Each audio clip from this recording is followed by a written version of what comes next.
हाम्रो यस जाजरकोट जिल्ला बारीकोट गाउँपालिकामा चाहिँ आज करिब राति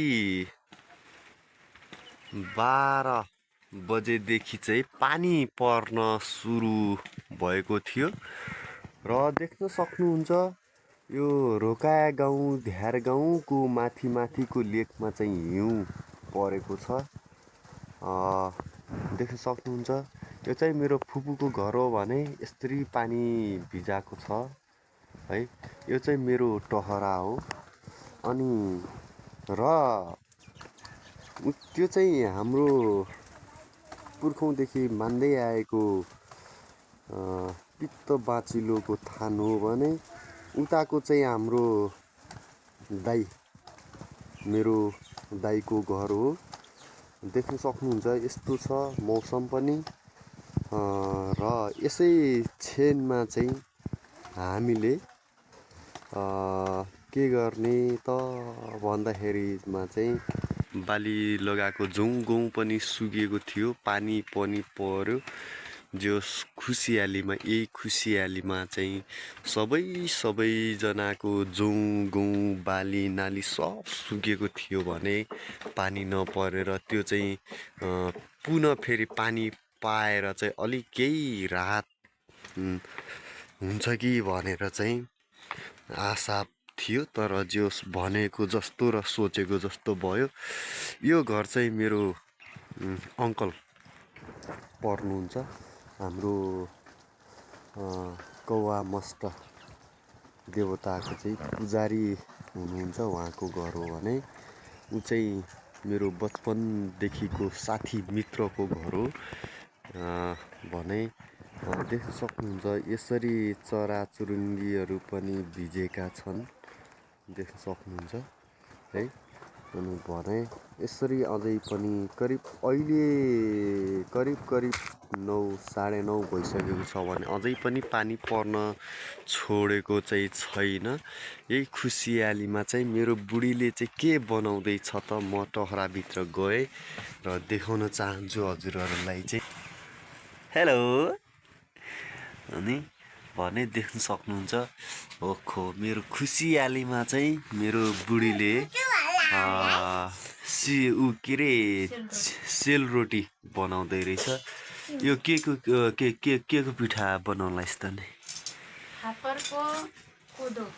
फापर र कोदो मिक्स गरेर देख्न सक्नुहुन्छ यसरी चाहिँ बुढीले चाहिँ बनाउँदैछ खुसियालीमा। हेर्नुहोस् यो चाहिँ खुसियालीमा हो। फेरि खुसियालीमा चाहिँ यसरी न तिहार न केही चाडपर्व तर पनि खुसियालीमा चाहिँ ल खानुपर्छ है त भनेर मेरो बुढीले चाहिँ यसरी यो सेलरोटी बनाउँदैछ।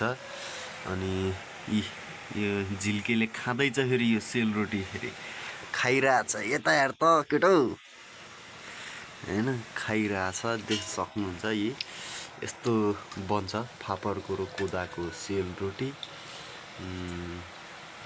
भने। यो चाहिँ मेरो हाम्रो उखु हो। पहिले करिब योभन्दा केही वर्ष अगाडि चाहिँ यो ठाउँमा देख्न सक्नुहुन्छ पारी सेतो यो चाहिँ हिउँहरू हो। यो ठाउँमा चाहिँ करिब पहिले केही वर्ष अगाडि 1-2 साढे 2 फुटसम्म हिउँ पर्थ्यो भने हामी चाहिँ 1-2 दिनसम्म चाहिँ बाहिर निक्लिँदैनथ्यौँ भने अहिले चाहिँ छैन। अहिले चाहिँ सिर्फ पानी मात्रै परिरहेको छ भने मेरो आशा छ कि सायद यहाँसम्म चाहिँ हिउँ पर्छ भन्ने आशा छ। देख्न सक्नुहुन्छ खासै मोबाइल चाहिँ राम्रो छैन। माथिको यो हाम्रो बारीकोट गाउँपालिका वडा नम्बर 4 मा रहेको रक गार्डनमा चाहिँ यस्तो हुस्सु र कुहिरोसँगै छ तर पनि हिउँ टन्न हिउँ परेको छ। देख्न सक्नुहुन्छ सेतो त्यो चाहिँ हिउँहरू परिरहेको छ भने देख्न सक्नुहुन्छ यस्तो छ अवस्था। यस्तो छ मेरो गाउँठाउँ होइन, यस्तो छ टक्क देख्न सक्नुहुन्छ है। के हो सर, पानी भराइ कार्यक्रम?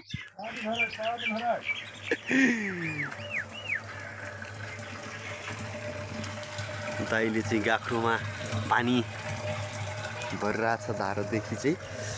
यस्तो छ गाउँठाउँ चाहिँ हेर्न सक्नुहुन्छ है। म चाहिँ घरदेखि अलि टाढा आएको छु। म चाहिँ दाइको घरमा छु। यो चाहिँ मेरो दाइ हो है। अनि यो चाहिँ मेरो दाइको टहरा हो भने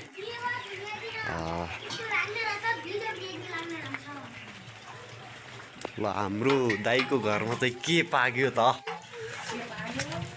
जानु पर्यो भित्र। यिनी चाहिँ मेरी भान्जी हुन् है, मेरो जेठी दिदीको छोरी। ओहो, यहाँ त सिस्नु पाक्दै रहेछ, सिस्नु रोटी खाने। टक्क बिहान बिहान जाडोमा गएर भाउजूले चाहिँ सिस्नु टिपेर ल्याउनु भएको रहेछ। यो मेरो भान्जा अरे।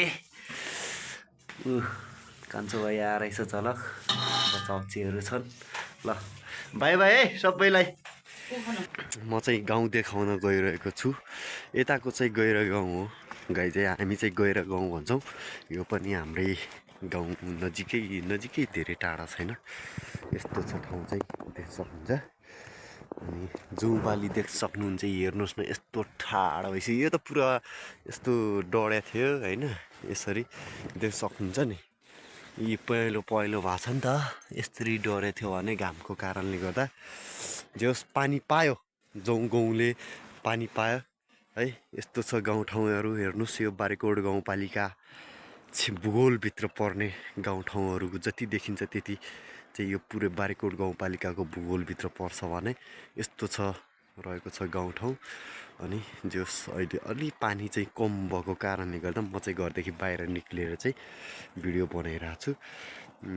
यहाँनिरको जो यो चौर देखिन्छ, यो चाहिँ हाम्रो परमपुर्खादेखि मान्दै आएको मौलो, सबभन्दा जाजरकोट जिल्लाकै जेठो मौलो भनेर चिनिने ठाउँ चाहिँ यही हो है। अनि यो चाहिँ मेरो गाउँ हो गाइस होइन। अनि पारी साइडबाट हेर्दाखेरि त झनै यति रमाइलो देखिन्छ मेरो गाउँ। तर किनभने म गाउँको बिचमा छु, अलिक ठाडो टाइपको छ, त्यही भएर चाहिँ खासै त्यति पुरै गाउँ नै देखाउन सकिएन। जति देखिन्छ त्यति देखाउँछ हो। देख्न सक्नुहुन्छ हाम्रो त्यो उताको पारीको त्यो शिल्पचौर भन्ने ठाउँ हो, रामडाँडा बारीकोट गाउँपालिका 8 नम्बर 1 मा पर्छ। त्यो चाहिँ पुरा त्यो एरिया चाहिँ शिल्पचौर रामडाँडा को देखि उताको त्यो एङ्गलमा चाहिँ शिल्पचौर पर्छ। त्यहाँ चाहिँ आहा हेर्नुहोस् न कति रमाइलो छ दृश्य। हिउँ परेर टनाटन सेतो सेतो देखिरहेछ। यो पुरै हिउँ मात्रै हो गाइस है। यस्तो छ ठाउँ। यस्तो दाइले चाहिँ के गरिरहेछ हेरौँ, जाउँ। यो चाहिँ दाइको टोइलेट हो फेरि होइन। अनि हाम्रोमा चाहिँ दाइले के काम गरिरहेछ फेरि होइन। म तपाईँहरूलाई एउटा चिज देखाउँछु। माघको महिनासम्म पनि हामीले जो हरियो खोर्सानीहरू खान पाइरहेका छौँ देख्न सक्नुहुन्छ है। यो चाहिँ हरियो खोर्सानी हो। माघको आज कति 9-10 गते भइगयो, 10 गते भइगयो नि दाइ? आज 10 गते भयो। मेरो दाइले चाहिँ यो ड्रममा चाहिँ पानी भर्ने काम जारी नै छ दाइको होइन। यो चाहिँ यस्तो छ गाउँघरहरू चाहिँ। माघको महिनासम्म पनि हामीले हरियो ताजा खोर्सानी खान पाइरहेका छौँ। यो चाहिँ मेरो भाउजूको देन हो फेरि है। यस्तो छ ठाउँ। ल कस्तो लाग्यो?